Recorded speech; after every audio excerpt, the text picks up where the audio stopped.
haya notificado. Tenemos al ex primer ministro, más correctamente dicho, expresidente del Consejo de Ministros, Pedro Cateriano.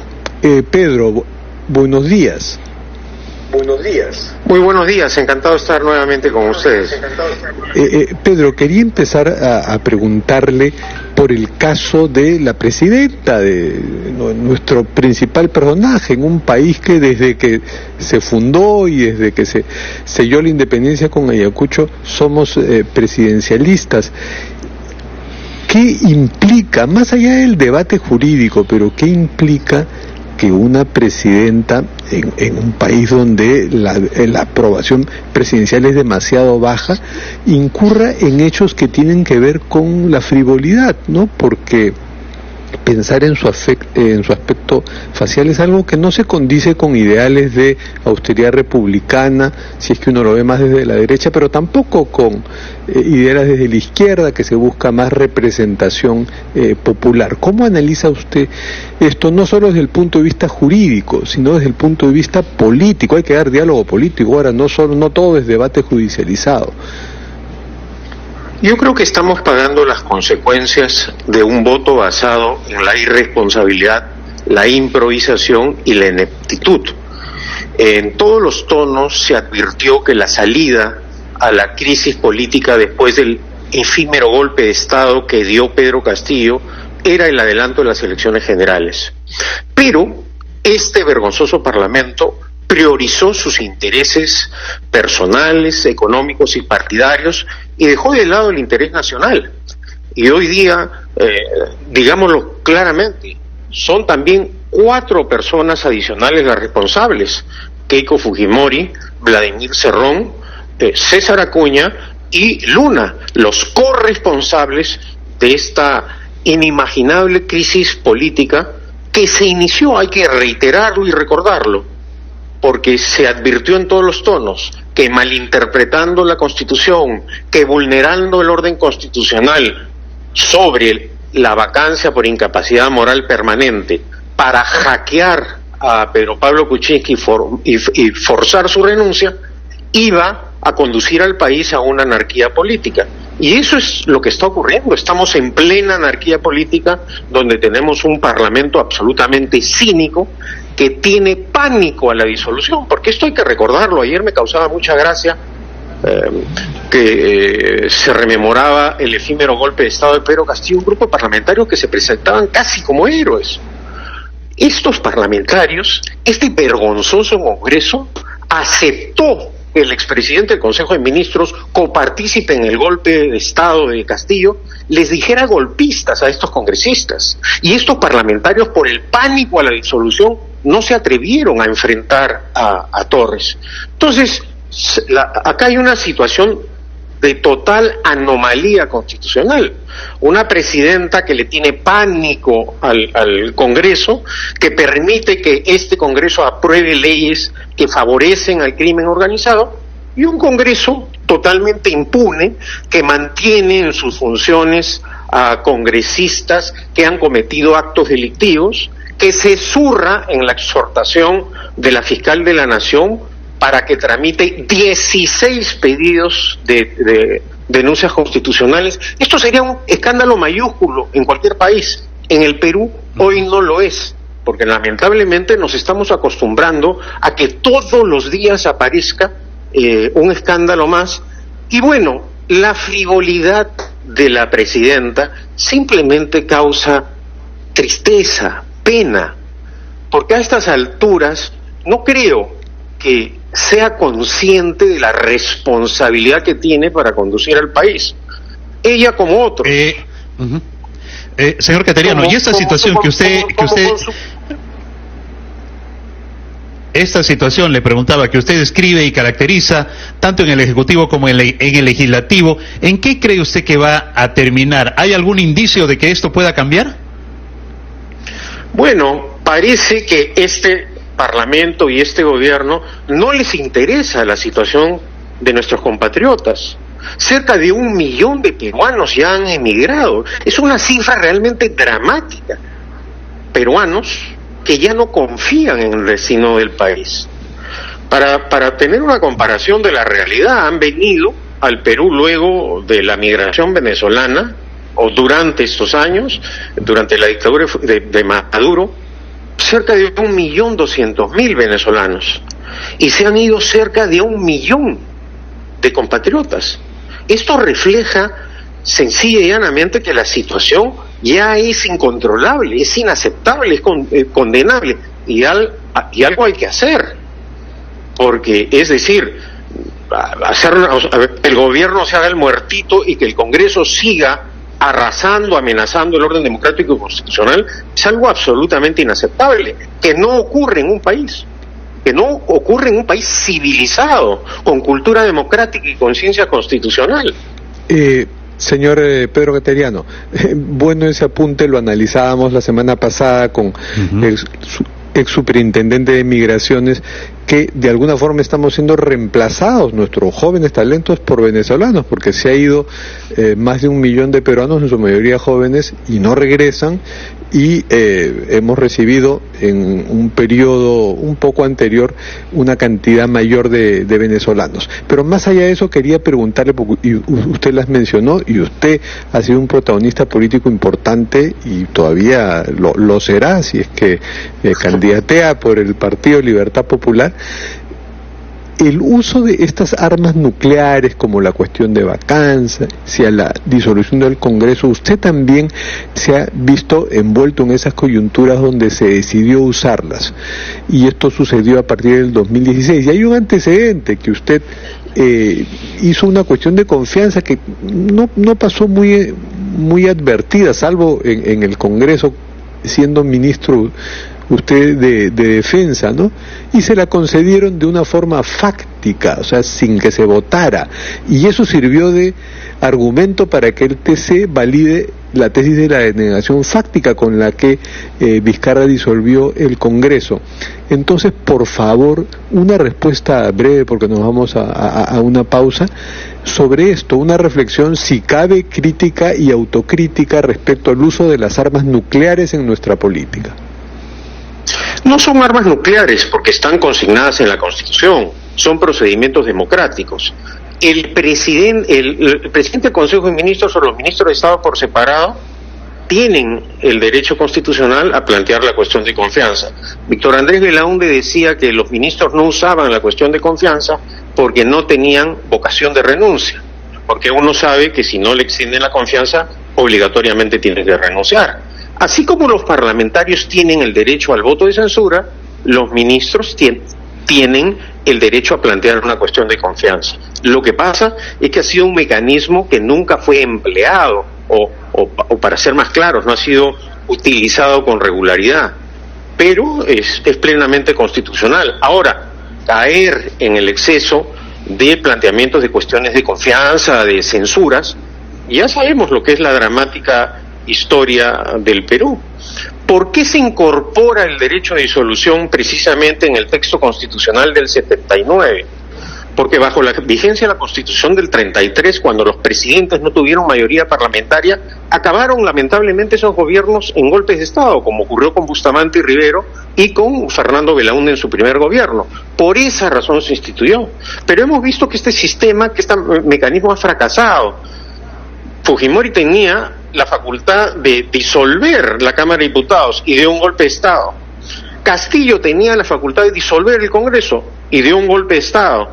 Bueno, y este Congreso no se ha esforzado en discutir esta temática y presentar reformas constitucionales para salir de este procedimiento que simplemente ha fracasado en el país.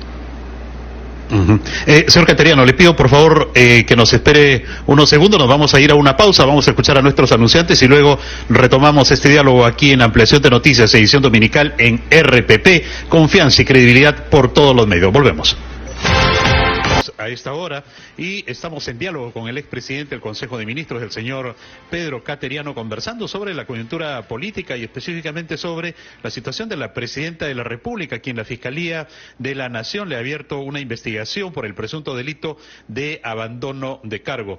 Señor Cateriano, ¿usted considera que existe la justificación necesaria para que la Fiscalía haya abierto esta investigación contra la mandataria? creo que sí que hay elementos de juicio suficientes, pero además no es la única investigación que tiene la presidenta Boluarte, tiene varias investigaciones. Entonces, lo que suele ocurrir cuando un presidente está involucrado en esta clase de situaciones es que prácticamente se dedica a su defensa política y judicial y abandona su tarea de conducir los destinos del país. En este caso es más grave, ¿no? Porque ya el expediente se sigue inflando, digamos, ¿no? Ya ahora hay inclusive acusaciones de que le habrían falsificado la firma o habrían copiado la firma. Es decir, el futuro que tiene la presidenta Boluarte luego de que culmine su mandato va a ser muy duro, ¿no? Pero por razones que ella ha motivado. La presidenta Boluarte cree que puede mentir impunemente. Nosotros hemos tenido presidentes mentirosos, los conocemos, no necesitamos hacer mucha memoria, ni un recuento histórico, y sabemos cómo acaban los presidentes mentirosos. Pero sin embargo, la mentira sigue siendo usada como una forma de gobierno, ¿no? En un contexto, además, hay que decirlo, en donde un prófugo de la justicia forma parte de la dirección de la mesa del Congreso. ¿A quién ha puesto el señor Cerrón en la mesa? A su hermanito para que, ¿qué haga su hermanito? Dicte precisamente y tramite las leyes en favor del crimen organizado. Y eso ante, digamos, la indiferencia nacional. Pedro, quería preguntarle lo siguiente. Se ha hablado mucho de judicialización de la política y al revés, la politización de la justicia, pero esto también implica que el debate político de argumentos está cediendo terreno a la lucha política encarnizada para liquidar al rival, promoviéndole una investigación o utilizando lo que y reivindico el término de armas nucleares porque siendo constitucionales muy atento a nuestra conversación, el constitucionalista Aníbal Quiroga ha mandado un mensaje diciendo que a él le parece, por supuesto, que son constitucionales esas armas, y cita el caso de Ecuador, donde hay muerte cruzada, pero que los resultados son los de una hecatombe nuclear. Los hemos vivido en este proceso. Entonces, quería una reflexión suya sobre qué tanto el judicializarnos y el utilizar estas armas, llamémosle como se quieran, que están en la Constitución, nos evita tener un sano debate de ideas y de argumentos. Bueno, eso es un proceso largo, ¿no? Forma parte de una cultura democrática y conciencia constitucional. En lo que va de la historia republicana, lo que han predominado en el Perú son las dictaduras, no los gobiernos democráticos. Pero dicho sea de paso, con todos sus defectos, los gobiernos democráticos han sido menos malos que las dictaduras. Hemos visto aún cómo se festejan a los dictadores en el Perú, ¿no? Entonces es un problema grave de educación y de cultura. Ahora, usted menciona el tema de la muerte cruzada en el Ecuador. A mí me parece, por ejemplo, que esa es una propuesta legislativa que se debería debatir en el país para salir de este atolladero. Acá seguimos discutiendo sobre la disolución del Congreso, mecanismo que ya fracasó, reitero, pero no se plantean soluciones. Una solución podría ser la muerte cruzada, otra restituir, o mejor dicho, establecer que el presidente también pueda ser acusado constitucionalmente y modificar el artículo 117. Otro mecanismo, establecer la renovación parcial de las cámaras, como ocurre en el sistema presidencial, donde no hay derecho a disolución. Pero en la práctica, la vacancia por incapacidad moral permanente se ha convertido en un voto de censura, que es un rasgo distintivo del sistema parlamentario, no del presidencial.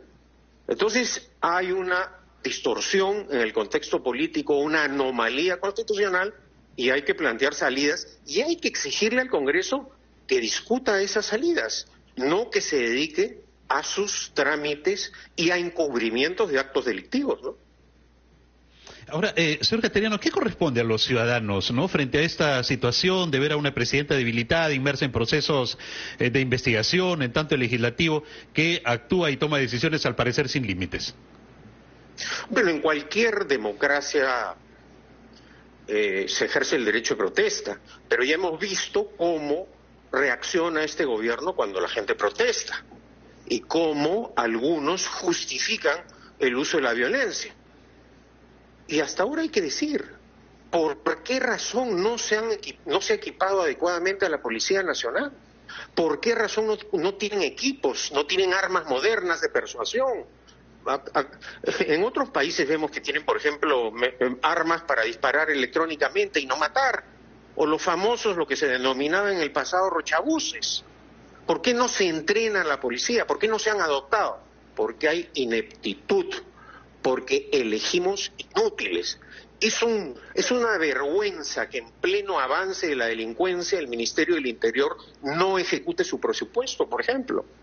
También es una vergüenza, y usted lo puede vivir en Trujillo, que no hay agua potable en el norte, que en Talara no haya potable, y se mantiene un monopolio estatal del agua potable con 50 empresas públicas ineficientes, o un sistema penitenciario que en un cuarto de siglo ha sido incapaz de establecer un sistema de uso de grilletes electrónicos por prejuicios ideológicos y políticos. Y ahí una autocrítica, yo impulsé eso y al interior del gabinete tenía gente que se oponía, porque hay gente que cree en el monopolio del Estado. Y el monopolio del Estado en el tema del agua ha fracasado.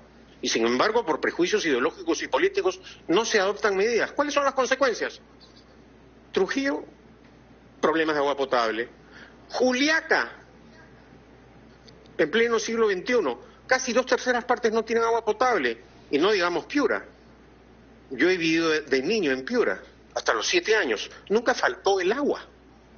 Hoy en día, en Morropón, en Paita, en Talara, les dan agua 2 horas al día. Esas son condiciones inhumanas. Y después dicen por qué se queja la gente. Porque a diferencia del pasado, que no había dinero, ahora hay dinero para ejecutar obras. Pero volvemos a lo mismo. Estamos pagando también las consecuencias de haber elegido a personas sin convicciones democráticas, porque a estas alturas del partido, seguir defendiendo a Pedro Castillo o manifestar que no dio un golpe de Estado y que era un hombre del pueblo y lo sacaron por prepotencia de doña Dina. Una de las pocas cosas positivas que hizo la presidenta Boluarte es acceder constitucionalmente al poder. Su comportamiento posterior ciertamente censurable y condenable, y va a pagar por ello. Pero lo que hay que exigirle a este gobierno es responsabilidad, porque uno asume cargos gubernativos para arreglar los problemas, para solucionarlos, no para la frivolidad. Sí, muchas gracias. Muchas gracias, ya llegamos a la hora. Muchas gracias, fue Pedro Cateriano, expresidente del Consejo de Ministros. Gracias por este análisis de la coyuntura política a puertas de la celebración del Bicentenario de la Batalla de Ayacucho. Y nos vamos a escuchar en la televisión mensajes importantes de nuestros anunciantes y en la radio los titulares.